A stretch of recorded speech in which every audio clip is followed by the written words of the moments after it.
সবচাইতে ভয়ঙ্কর অভিজ্ঞতা, কোন প্রাণীর জন্য সর্বোচ্চ এবং সবচাইতে ভয়ঙ্কর অভিজ্ঞতা হচ্ছে মৃত্যু। এবং এত ভয়ঙ্কর অভিজ্ঞতা, এই অভিজ্ঞতাটা কারো কাছে শেয়ার করে যাওয়া যায় না। মরার সময় কেউ বলে যেতে পারছিল আমার মরতে এমন লাগছে, বলতে পারছে? কেমন লাগছে বলতে পারে? বলা যায় না, তার আগেই চলে যেতে হয়। কুল্লু নাফসিন যায়িকাতুল মাউত, প্রত্যেকটি আত্মার মৃত্যুবরণ করতে হবে, এটা আমরা সবাই জানি। The most certain thing in life is death, but the most uncertain thing in our life is the time of death. এই জীবনের সবচেয়ে সুনিশ্চিত বিষয় হলো মরণ, সবচেয়ে অনিশ্চিত বিষয় হলো মরণের সময়। চিল্লা এখন ঠিক কিনা? এই পৃথিবীতে আসার একটা সিস্টেম থাকে, যাওয়ার কোনো সিস্টেম নাই, ঠিক কিনা?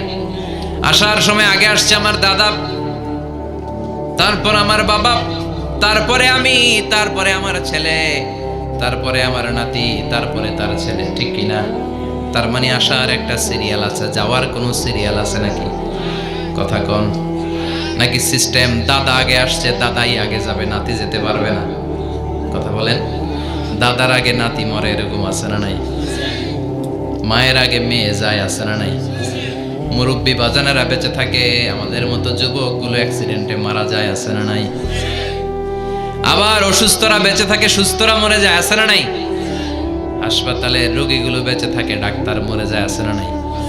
তার মানে এই মরণের একটা সিরিয়াল, দুনিয়ার থেকে চলে যাওয়ার কোনো সিরিয়াল থাকে না, মরে যাওয়ার সিরিয়াল থাকে না, আসার একটা সিরিয়াল থাকে, যাওয়ার কোনো সিরিয়াল থাকে না, কি বলেন? এই দুনিয়ার জীবন আকাশ থেকে পাঠানো পানির মতো, এই পানি দিয়ে দুনিয়াতে গাছ হয়, একদিন গাছগুলো মরে যায়, ভুসি হয়ে যায়, বাতাসের এক ঝাপটায় ভুসিগুলো কই যায়, খুঁজেই পাওয়া যায় না, ঠিক কি না? কোথায় যে চলে যাবে দুনিয়ার জীবন, খুঁজেই পাওয়া যাবে না। টিকে থাকবে, অবশিষ্ট থাকবে, আজীবনের জন্য অপেক্ষা করবে একটা কাল, সেটা হচ্ছে আখিরাত। চিল্লায় বলেন ঠিক কি না? আমরা লোভের মধ্যে পড়ে আছি, মহাচ্ছন্ন, কখন যে ডাক চলে আসবে আমরা জানি। চিল্লায় বলেন জানি। কুল্লু নাফসিন যায়িকাতুল মাউত সুম্মা ইলাইনা তুরজাউন। সবাইকে মরতে হবে, কেউ থাকবে না। এই পৃথিবীতে প্রাণ নিয়ে যারা আগমন করার সুযোগ পেয়েছে সবাই মরবে, আজ হোক কাল, আগে হোক পরে, সবাইকে যেতে হবে। চিল্লায় বলেন ঠিক কি না? আবার আল্লাহ বললেন আইনামা তাকুনু ইউদরিকুমুল মাউত, যেখানেই থাকো না কেন মৃত্যু তোমাদেরকে ছাড়বে না, মৃত্যু তোমাদেরকে সাক্ষাৎ করবে, মৃত্যু তোমাদেরকে খুঁজে বের করবে। যদিও সুদূর আকাশ পানে পালাও সেথায় লাগিয়ে সিঁড়ি, আকাশের উপরে যদি বিশাল সিঁড়ি লাগিয়ে চতুর্থ আকাশে চলে যান, চাঁদের মধ্যে বাড়ি করেন, মঙ্গল গ্রহে বাড়ি করেন, ওই জায়গায় মালাকুল মাউত আপনারে খুঁজে পাবে না। চাঁদেও খুঁজে পাবে, মঙ্গল গ্রহে যদি যান, স্যাটেলাইট, আমাদের একটা বঙ্গবন্ধু স্যাটেলাইট চ্যানেল লঞ্চ করা হয়েছে না, ওইখানে গেলে তো আর নাই মালাকুল মাউত। কথা বলেন। আল্লাহ বললেন ওয়াজাআত সাকরাতুল মাউত বিল হক, মৃত্যুর কষ্ট তোমাদের ছাড়বে না, যেখানেই তোমরা থাকো না কেন মৃত্যু ঠিকই তোমাদের পাকড়াও করবে। চিল্লায় বলেন ঠিক কিনা? আবার মৃত্যুর একটা নির্ধারিত সময় আছে, ওই সময় যখন আসে এক সেকেন্ড আগেও আসে না, পরেও আসে না। কার কথা? লিকুল্লি উম্মাতিন আজালুন ফাইযা জাআ আজালুহা লা ইস্তাখিরুনা সাআতাও ওয়ালা ইস্তাকদিমুন। মৃত্যুর জন্য একটা নির্ধারিত টাইম আছে, টাইমটারে বেঁধে দিয়েছে কে? ওই টাইমটা যখন চলে আসে এক সেকেন্ড আগেও আসে না, এক সেকেন্ড পরেও আসে না, অন টাইম আসে। কিভাবে আসে? On time. কথা বলেন, সবাই বলেন অন টাইম, আরো জোরে বলেন। Death will come on time, death never late. মৃত্যু যখন আসে অন টাইমে আসে, নির্ধারিত একটা সময় আসে, ওই সময়ের আগেও আসে না, পরেও আসে না, এক সেকেন্ড আগেও আসবে না, পরেও আসবে না। মনে করেন আপনাকে রব্বুল আলামিন 60 বছরের হায়াত দিয়েছে, আপনার বয়স এখন 50 বছর, আরো বাকি কয় বছর? এখন গোটা বিশ্বের সবাই মিলে যদি আপনারে মারতে চায়, কিছু করতে পারবে নাকি? কথা বলেন। আবার রব্বুল আলামিন আজ রাত 12টায় আপনার হায়াত কেড়ে নেবে, মালাকুল মাউত এসে রূহ কবজ করবে। দুনিয়াতে আর থাকার কোনো পারমিশন আপনার নাই, থাকার কোনো সুযোগ নাই। গোটা বিশ্বের সবাই মিলে যদি আপনারে রাখতে চায়, রাখতে পারবে নাকি? কথা বলেন। চলে যেতে হবে, এই পৃথিবীটাকে এত বড় মনে করো না। You have to go back to your lord. তোমাকে তোমার রবের কাছে ফিরে যেতে হবে। এই দিন না আরো দিন আছে, খেলা হবে, সেদিন খেলা হবে, ফাইনাল খেলা। ওই খেলার জন্য আমরা অপেক্ষা করছি। এই পৃথিবীতে ক্ষণিকের জন্য আমরা এসেছি, হ্যাঁ, very short period of time. আসল সময় শুরু হবে সেদিন, কিয়ামতের দিনটাই, যেদিন আমরা উলঙ্গ হয়ে দাঁড়াবো। সূর্যটা মাথার কাছে চলে আসবে, সূর্যের তীব্র তাপে মাথার মগজগুলো গলে গলে নাকের ছিদ্র আর কানের ছিদ্র দিয়ে বেয়ে বেয়ে পড়বে। জিহ্বাটা কুকুরের মতো তৃষ্ণায় বের হয়ে নাভির সামনে এসে ঝুলতে থাকবে, কুকুর যেমনি ঝুলায়। সবাই তৃষ্ণার্ত, ক্ষুধার্ত, ঘর্মাক্ত, পেরেশান, চিৎকার, চেঁচামেচি, কান্না, বিলাপ। সবার মুখে একটাই আওয়াজ, আল্লাহ আমার বাঁচাও। ওই দিনের জিকিরের নাম কি? বাঁচাও। সবাই বলেন, ওই দিনের জিকিরের নাম কি? রব্বুল আলামিন বলেন, ওই কঠিনতম দিনে যদি বাঁচতে চাও, দুনিয়ার মায়াকে ভুলে যাও, আখিরাতের জন্য প্রস্তুতি নিয়ে ফেলো।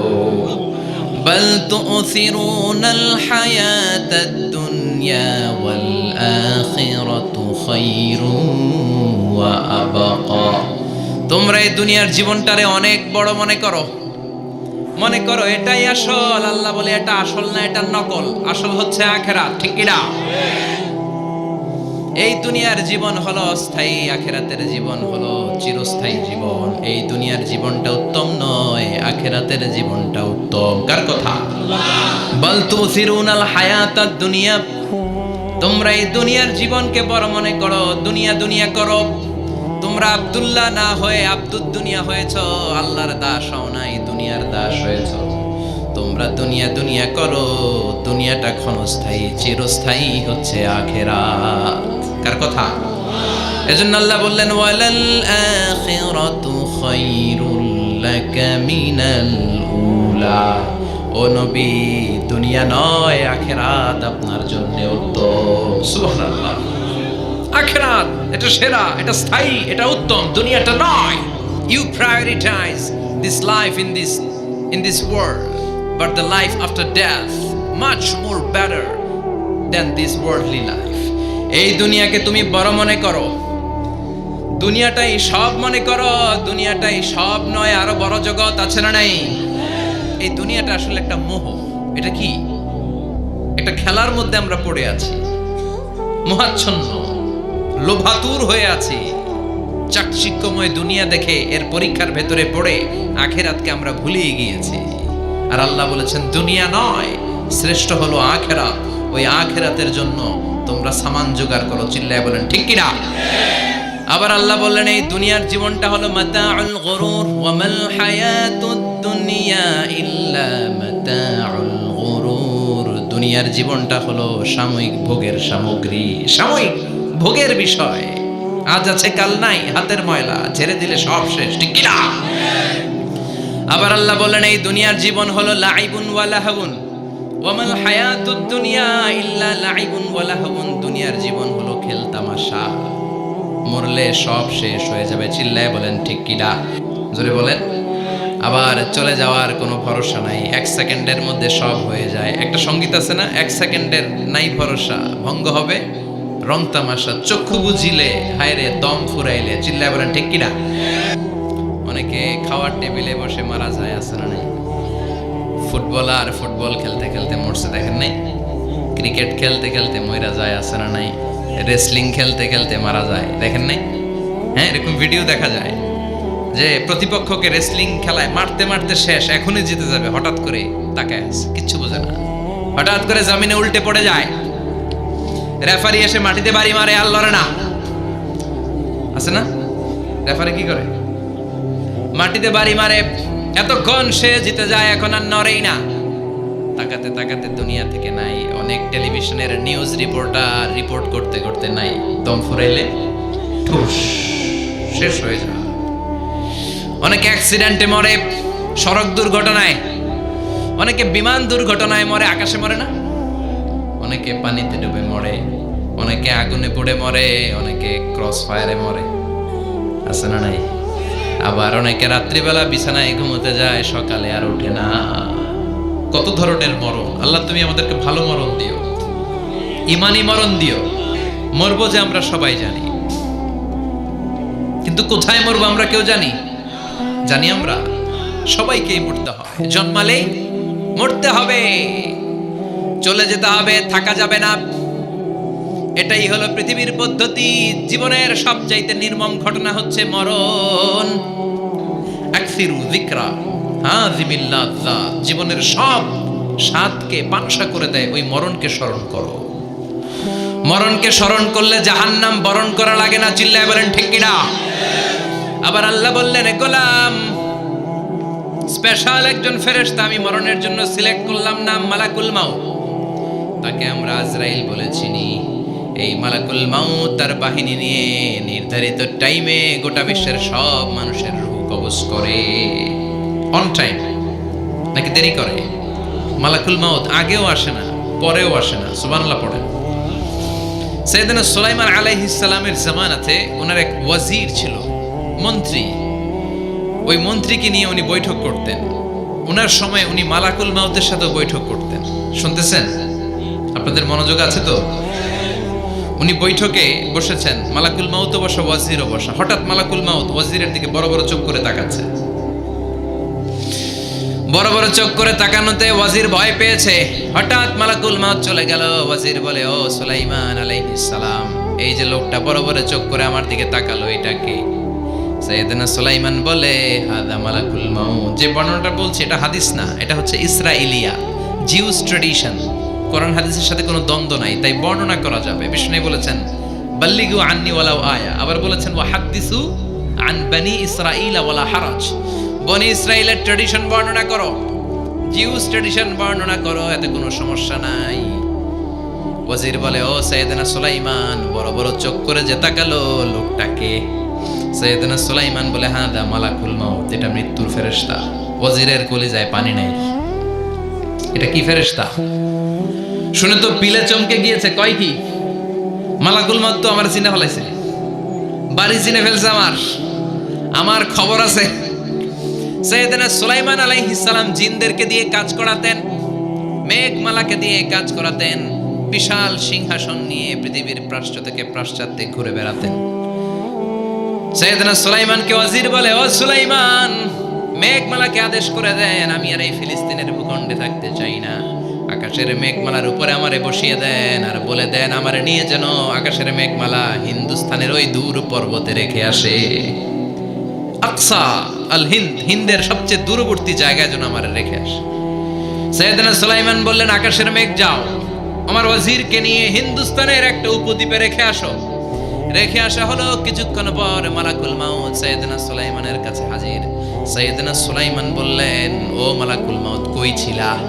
কই, একটু আগে হিন্দুস্তান থেকে আপনার ওয়াজিরের রূহ কবজ করে আসছি। সুবহানাল্লাহ পড়েন। এটা আবার কেমন কথা, তুমি ওইখানে গেলা কেন? কয়, রব্বুল আলামিন কিছুক্ষণ আগে আমার কাছে পয়গাম পাঠিয়েছে, যাও সাইয়েদনা সুলাইমানের ওয়াজিরের রূহটা কবজ করো। কবজ করার জায়গা হলো হিন্দুস্তানের উপদ্বীপ। কোন জায়গায়? মালাকুল মাউত এসে দেখে সুলাইমান নবীর সাথে মিটিং করে। ওয়াজির কার সাথে মিটিং করে? সুলাইমান নবীর সাথে। কিন্তু ফরমানে লেখা রূহ কবজ করতে হবে কোথায়? হিন্দুস্তানে। সুবহানাল্লাহ কইবেন না? এজন্য বড় বড় চোখ করে আমি তাকিয়েছি, আর মনে মনে ভাবলাম টাইম তো নাই, কারণ মৃত্যু তো অন টাইমে হতে হয়। এখনই ওর রূহ কবজ করতে হবে। কেমন করে ওইখানে যাবে আমি জানি না, আমি আগে চলে যাই। মালাকুল মাউত চলে গেল, যে দেখে ওই জায়গায় ওয়াজিরও হাজির। সাথে সাথে রূহ কবজ করে আল্লাহর কাছে চলে গিয়েছে। পড়েন সুবহানাল্লাহ। এজন্য আল্লাহ বললেন, মালাকুল মাউত আমি নির্ধারণ করে দিয়েছি, পৃথিবীর প্রতিটি মানুষ মালাকুল মাউতকে দেখবে, চাক্ষুষ দেখবে, ভালো হলেও দেখবে, খারাপ হলেও দেখবে। কার কথা? ভালো মানুষ যদি হয়, আল্লাহওয়ালা যদি হয়, ইসলাম প্রিয় যদি হয়, ডানপন্থী যদি হয়, মৃত্যুর সময় মালাকুল মাউত আলা সূরাতি শাবিন আলা আহসানি সূরা, একজন যুবকের আকৃতিতে চমৎকার ধবধবে সাদা একটা জুব্বা পরে, জান্নাত থেকে জান্নাতি কাফন নিয়ে, হানুত মিন হানুতিল জান্নাত, জান্নাতের সুগন্ধি নিয়ে মুমূর্ষু রোগীর মাথার সামনে এসে বসে যায়, আর দেহটার ইঙ্গিত করে বলে, ইয়া আইয়াতুহান নাফসুত তাইয়্যিবা, ও পবিত্র আত্মা, আরেক বর্ণনায় এসেছে ইয়া আইয়াতুহান নাফসুল মুতমাইন্নাহ, ও প্রশান্ত আত্মা, উখরুজি ইলা মাগফিরাতিম মিনাল্লাহ, আল্লাহর ক্ষমার দিকে বের হয়ে আসো। উখরুজি ইলা মাগফিরাতিম মিনাল্লাহি ওয়া রিদওয়ান, আল্লাহর ক্ষমার সন্তুষ্টির দিকে রুহটা বের হয়ে আসো। স্মুথলি বলার সাথে সাথে মুমিনের দেহ থেকে রুহটা বের হয়ে আজরাইলের হাতে চলে যায়। স্মুথলি বলার সাথে সাথে স্বাচ্ছন্দ্যে আনন্দে মুমিনের দেহ থেকে রুহটা সা করে বের হয়ে মালাকুল মউতের হাতে এসে পড়ে। পড়েন সুবহানাল্লাহ। আল্লাহ এমন মৃত্যু তুমি আমাদের নসিবে রেখে দিও, চিৎকার করে পড়েন আমিন। আর যারা ইসলাম মানে নাই, আর যারা কোরআন মানে নাই, আর যারা দিন কায়েমের আন্দোলন করে নাই, দিনকে ভালোবাসে নাই, বাম আর রামপন্থী ছিল, নাস্তিক ছিল, ইসলাম বিরোধী ছিল, তাদের কাছেও মালাকুল মাউত আসে কি আসে না? চিল্লায় বলেন আসে কি আসে না? তাদের কাছেও আসে, কিন্তু আলা সূরাতি আকবাহি রাজুল, একজনের চেহারা যত ভয়ঙ্কর হতে পারে, যত নিকৃষ্ট হতে পারে, এরকম ভয়ঙ্করতম নিকৃষ্ট দুর্গন্ধওয়ালা একটা চেহারা নিয়ে আসে। রিজলাহু ফিল আরদ, পা থাকে জমিনে, রাসুহু ফিস সামা, হাদিসের বর্ণনা, পা দুইটা জমিনে, মাথা আকাশে। এসে ধমক দিয়ে জালিমের মাথার সামনে এসে বলে ইয়া আইয়াতুহান নাফসুল খাবিসা, হে পাপাত্তা, হে অপবিত্র আত্মা, উখরুজি ইলা সাখাতিল্লাহি ওয়া গাদাবিহি, আল্লাহর রাগের দিকে, আল্লাহর অসন্তুষ্টির দিকে বের হয়ে আয়। মালাকুল মাউতের এই অর্ডার পাওয়ার সাথে সাথে রুহটা কিন্তু বের হয় না। মুমিনের রুহকে ডাক দিলে যেমনি স্মুথলি বের হয়, কাফিরের রুহ এভাবে বের হয় নাকি? কথা বলেন। রুহটা ডানে যায়, ফাতাতাফাররাক, একবার রুহটা ডানে যায়, আবার রুহটা বায়ে যায়, আবার সামনে যায়, পায়ে যায়, হাতের মধ্যে ঢুকে ডানে বায়ে যায়। মালাকুল মাউত আবার ধমক দিয়ে বলে ইয়া আইয়াতুহান নাফসুল খাবিসা, পাপাত্তা বের হয়ে আয়। রুহটা আবার ডানে যায়, বায়ে যায়, সামনে যায়, পেছনে যায়। এবার খপাস করে মালাকুল মাউত রুহকে ধরে টান মারে। সারা দেহটা থেকে প্রাণ রস সিক্ত করতে করতে দেহ থেকে রুহটাকে টেনে হিচড়ে বের করে আনে। আর মুমূর্ষু রোগীটা চিৎকার মারতে থাকে, পড়েন নাউযু বিল্লাহ। একটা জীবন্ত ছাগলের চামড়াগুলো জবাই না দিয়ে কেউ যদি টেনে টেনে বের করে, ছাগল জবাই হয় নাই কিন্তু চামড়া এক পাশ থেকে টেনে টেনে টেনে হিচড়ে আপনি গা থেকে বের করলে যত কষ্ট হয়, এর চেয়েও বেশি কষ্ট দিয়ে মালাকুল মাউত বামপন্থী আর কাফেরদের রুহটা দেহ থেকে বের করে আনে। পড়েন নাউযু বিল্লাহ। আমাদের রুহটা যেন আল্লাহ মুমিনদের রুহ আপনি যেভাবে কবজ করান, ওইভাবে যেন আমাদের রুহটা বের হয়ে আসে। আরো জোরে পড়েন আমিন। মুখের আগে হাত চলতে কয়েকজন, এর মধ্যে মুসা আলাইহিস সালাম আছে না নাই? মালাকুল মাউত মানুষের আকৃতিতে অনুমতি না নিয়ে ঘরের ভেতরে ঢুকে গেল। ঢুকে বলে আনা মালাকুল মাউত, আমি মৃত্যুর ফেরেশতা। তো কি চাও? জিতু আন আকবাদা রূহাক, আপনার রূহ কবজ করতে আসছি। কিন্তু মুসা আলাইহিস সালাম দেখতেছেন দিব্যি একজন মানুষ, কি দেখে? আবার সালাম দেয় নাই, অনুমতি নিয়েও ঢুকে নাই। অমিয়া অনুমতি নিয়ে ঘরে ঢোকার দরকার আছে না নাই? মুসা আলাইহিস সালামের মেজাজ বড় গরম। উনি বললেন কি করবি? কয় আপনারে মারমু। কয় এদিকে আয়। মালাকুল মাউত মনে মনে ভাবে এতদিন সব মানুষগুলো আমারে দেখলে দিত দৌড়, আজকে মনে হয় আমারে দিতে হবে দৌড়। এক পা আগায় দুই পা পেছায়, সাহস করে সামনে গেলেন। আবার মুসা আলাইহিস সালাম দিলেন এরকম থাপ্পড়, ফাসাক্কাহু ফাফাকু আইনা, বুখারীর বর্ণনা, এক থাপ্পড়ে চোখ নাই। ঠিকই মালাকুল মাউত দৌড়, এক দৌড়ে আল্লাহর কাছে। আল্লাহ বললেন রাখো, এটা মুসা আলাইহিস সালাম, তার মেজাজ বড্ড গরম, আমাকে কথা বলতে হবে। আল্লাহ বললেন মুসা, বুখারীর বর্ণনা, গরুর পিঠের উপর হাত রেখে দাও। রাখা হলো। তোমার হাতের নিচে গরুর যত পশম, প্রত্যেক পশমের বিনিময়ে এক এক বছর করে হায়াত বাড়িয়ে দিলাম। মুসা আলাইহিস সালাম অনেক চালাক নবী, উনি বললেন আল্লাহ আমার হাতের নিচে যদি গরুর 2000 পশম থাকে, তার মানে 2000 বছর হায়াত বাড়িয়ে দিলেন। কিন্তু এক্সট্রা হায়াত যখন শেষ হয়ে যাবে এরপরে কি হবে? আগে ওইটা বলেন। আল্লাহ বললেন সুম্মাল মাউত, তারপরে তো মুসা মরতেই হবে, আসতেই হবে।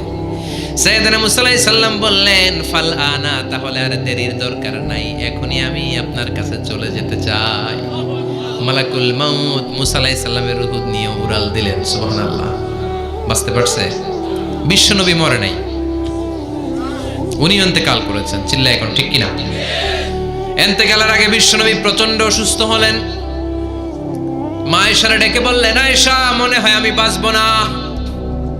ওই যে খায়বার বিজয়ের দিন, খায়বার দুর্গ বিজয় করার পরে এক ইহুদি মহিলা আমার দাওয়াত দিয়েছিল। ওই দাওয়াত খেতে যাওয়ার পরে গোশতের মধ্যে বিষ মাখানো হয়েছিল রে আয়েশা। ওই বিষ মাখানো খাসির গোশত খেয়ে যে ব্যথা আমার পেটে উঠেছিল, আজ আবার সেই ব্যথা উঠেছে। বিশ্ব নবী ওই বিষ খাওয়ানো গোশতের কারণে ইন্তেকাল করেছেন। তার মানে বিশ্ব নবী শাহীদ। জামা আল্লাহু বাইনা নবুওয়া ওয়া শাহাদা। আল্লাহ বিশ্ব নবীকে শুধু নবী বানায় নাই, শহীদ হিসেবেও কবুল করেছে। সুবহানাল্লাহ কইবেন না? প্রচন্ড অসুস্থ, উনি ছাড়া মসজিদে নববীতে কেউ ইমামতি করার সাহস পায় না। বিশ্বনবী বললেন, আবু বকর তুমি যাও। আবু বকরও যায় না। বিশ্বনবী বললেন, পানি আনো। বিশ্বনবী পানি দিয়ে ওযু করলেন। ওযু করে কয়েকজন সাহাবীকে ধরে উঠতে চাইলেন, আবার ধপাস করে বেহুশ হয়ে পড়ে যায়। বিশ্বনবী উঠতে পারে না। আবার বললেন, ঠান্ডা পানি আনো। পানির ভেতরে বিশ্বনবী দুই হাত ঢুকিয়ে দিয়ে ঠান্ডা ভিজা হাত দিয়ে চেহারার মধ্যে মাসে করলেন আর বললেন, ইন্নালিল মাউতি লা সাকারাত। হায়রে মৃত্যুর কি যন্ত্রণা, হায়রে মৃত্যুর যে কি কষ্ট। ও মিয়া, বিশ্বনবী যদি মৃত্যুর কষ্টে কাতরায়, আমাদের অবস্থা কি? আমাদের নসিবে কি আছে? আল্লাহ তুমি বাঁচাও, পড়ে না আমিন। বিশ্বনবী কাঁদছেন, সাহাবারা একের পর এক দেখতে আসে। কান্নার রোল পড়ে গেল চারদিকে। বিশ্বনবীর কলিজার টুকরা নয়নের পুটুলি সাইয়্যিদাতুনা ফাতিমা বিশ্বনবীর কান্না সহ্য করতে পারে না।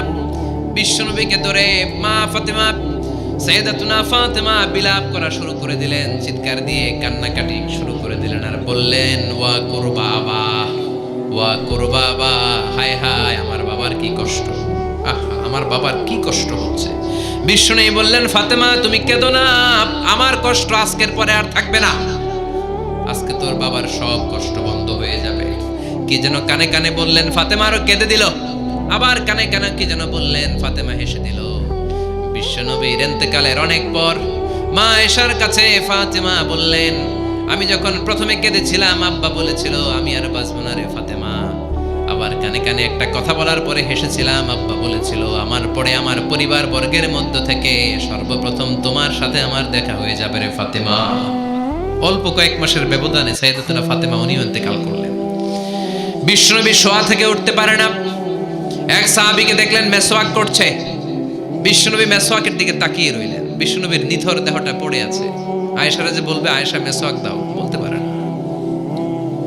মা আয়েশা বুঝতে পেরে মেসওয়াক আনলেন, বিশ্বনবীকে মেসওয়াক করিয়ে দিলেন।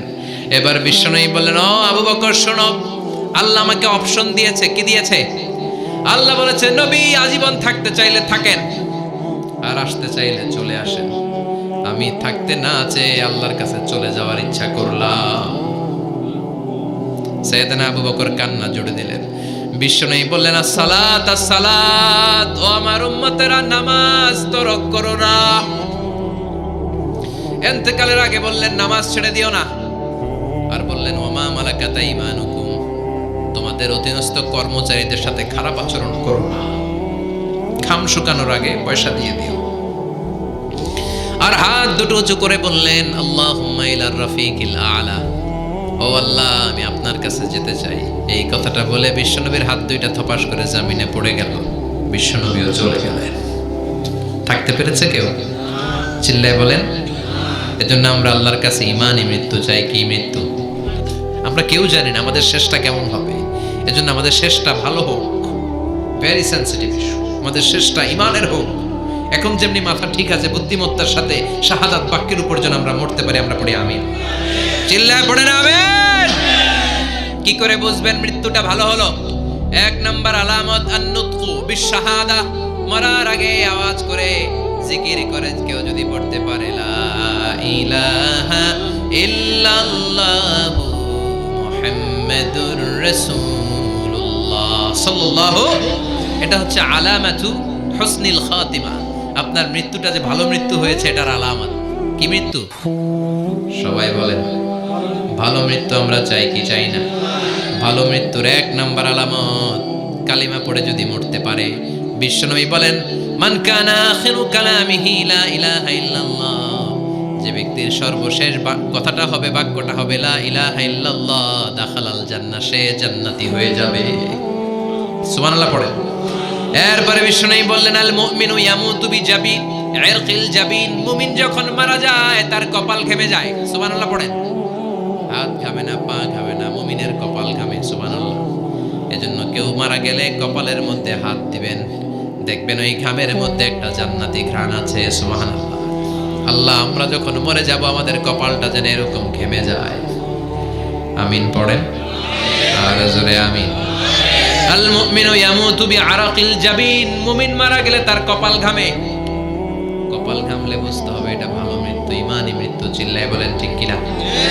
এরপরে বিশ্বনবী বললেন ফি লাইলাতিল জুমা, জুমার রাতে যদি মরে, আও ফি শাহরি রমাদান, কিংবা রমজান মাসে যদি মরে, আও ফি সাফারিল হজ, কিংবা হজের সফরে যদি মরে। বাংলার জমিন থেকে অনেক হাজিরা হজ করতে যায়, অনেকে ওইখানে যে আরাফাতের ময়দানেও মারা যায়, এরকম হাজি আছে না নাই? খুশনসিব, এটা খুশনসিব। আলহামদুলিল্লাহ পড়েন। এরপরে বিশ্বনবী বললেন মাউতু শাহাদা, আল্লাহর রাস্তায় জিহাদ করে কালেমার বাণীকে উপরে তুলে ধরার জন্য কেউ যদি শাহাদাতের বাণী, শাহাদাতের পেয়ালা পান করে, শাহাদাতের মৃত্যুর চাইতে ভালো মৃত্যু আর হতে পারে? শাহাদাতের মৃত্যুর চাইতে শ্রেষ্ঠ মৃত্যু আছে নাকি? কথা বলেন। আমরা শহীদ হতে চাই কি চাই না? আমাকে শহীদ করে ওই মিছিলে শামিল করে নিও, আমাকে শহীদ করে সেই মিছিলে শামিল করে নিও, যে মিছিলের নেতা মীরে হামজা, খোবায়েবে খাব্বাব, আল্লাহর কাছে তারা অতি প্রিয়, শামিল করে নিও, আমাকে শহীদ করে সেই মিছিলে শামিল করে নিও। পড়েন আমিন। শাহাদাতের তামান্না যেই মুমিনের অন্তর নাই, অন্তরের ভেতরে নাই, ওই লোক কি মুমিন হতে পারে নাকি?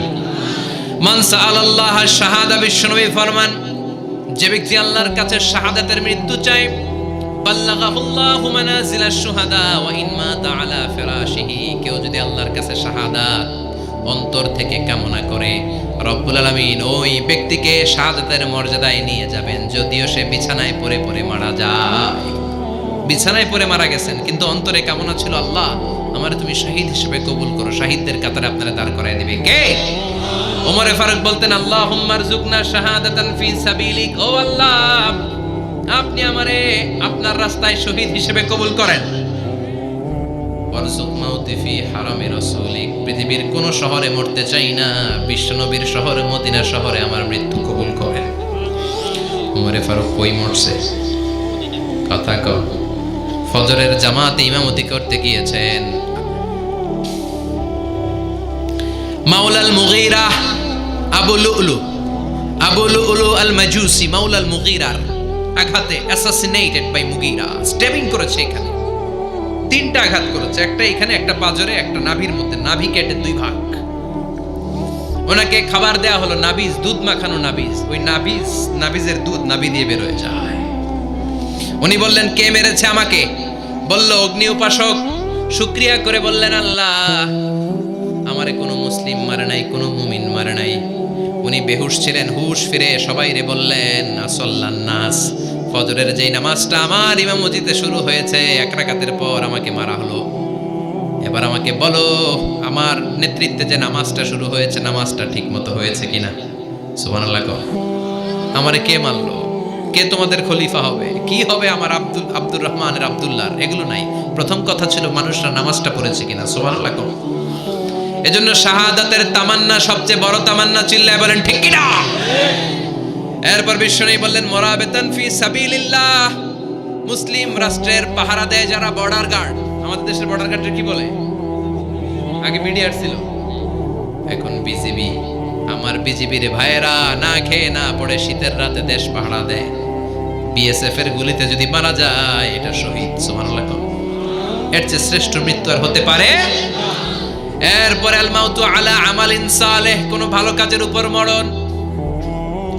নামাজে সেজদা দিয়েছে, সেজদা অবস্থায় অনেকে চলে যায়, এরকম আছে না নাই? তাহাজ্জুদের জায়নামাজে যেন আমাদের মরণ হয়, পড়েন আমিন। রোজা অবস্থায় মারা যাওয়া, নেক আমল অবস্থায় মারা যাওয়া, এগুলো হচ্ছে আলামাত হুসনিল খাতিমা, আপনার শেষটা, বিদায়টা, মৃত্যুটা যে ভালো হয়েছে তার আলামত।